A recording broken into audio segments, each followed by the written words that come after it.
ನೋಡದೆ ಇದ್ದರು ಪ್ರೀತಿಸೋ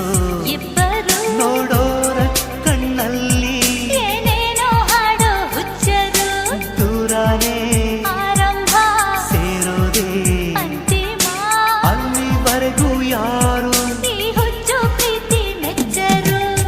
ದೂರದಲ್ಲೇ ಹಾಯಾಗಿದೆ